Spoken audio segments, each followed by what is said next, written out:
एक बहुत महत्वपूर्ण क्वेश्चन, ये आपको प्रूव करना है। इसे दूसरे तरीके से ऐसा भी देता है, relation between the change in enthalpy and change in internal energy.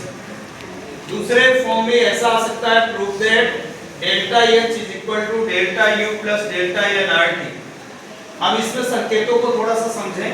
H enthalpy है, बट डेल्टा एच क्या है, change in enthalpy. Delta U, U क्या है, internal energy, but delta U क्या है, change in internal energy. And N is a number of moles of gases, यानी gas के मोलों की संख्या है। बट यहाँ डेल्टा एन क्या है, change in moles number of gas. और R is a gas constant, T is a temperature.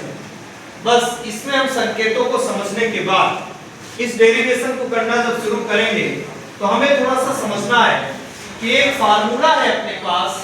ये अभी पिछले उसमें हमने आपको प्रूव करके बताया था, delta H is equal to delta U plus P delta V. अर्थात इसमें थ्री क्वांटिटीज ऐसी हैं, स्टेट फंक्शंस हैं, जिनकी वैल्यूज जो है तो चेंज हो रही है, जैसे एच, यू एंड वी। इनमें दो अवस्थाएं लगा देना है। माना कि तंत्र की प्रारंभिक अवस्था में H को एंथैल्पी, U को आंतरिक ऊर्जा और V को आयतन लिखेंगे। क्रमशः H1, U1 एंड V1 है। इसी प्रकार तंत्र की अंतिम अवस्था में आंतरिक ऊर्जा, आयतन एंथैल्पी, आंतरिक ऊर्जा और आयतन H2, U2 और V2। ये एक कॉमन बात है कि दो अवस्थाएं लेकर दो बातें आती हैं। इनिशियल स्टेट में आपको H1, U1, V1, final state में आपको H2, U2 एंड V2 लिखे।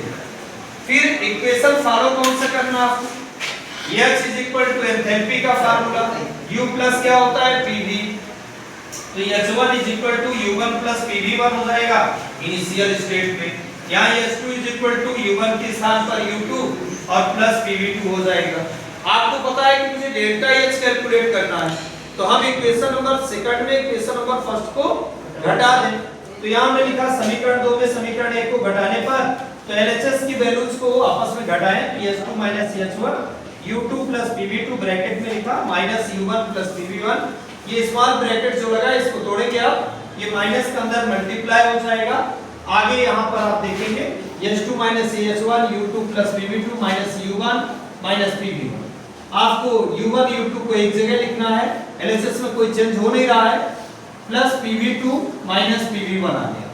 H2 minus H1, U2 minus U1, P को दोनों से कॉमन ले लीजिए तो V2 माइनस V1। ये आपका डेल H होगा, ये आपका डेल U होगा और ये डेल V होगा। हम आधे तक तो पहुंच गए, कंप्लीट फॉर्म में अभी इक्वेशन नहीं मिला। तो हम चूंकि डेल्टा ये माना है, यहाँ पर हमें लिखना होगा from ideal gas equation, Adarsh gas समीकरण से। इसका जो इक्वेशन है PV is equal to nRT, P is a pressure, V is a volume of gas and N is a number of moles of gas and R is a gas constant और T is a temperature।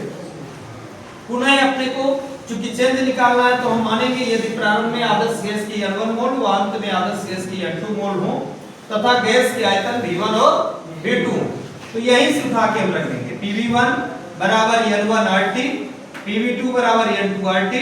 मैंने इन्हीं में घटा दिया 5 number equation में 4 number equation को, तो घटाने पर अपने को PV2 माइनस PV1 बराबर मिला N2 RT minus N1 RT।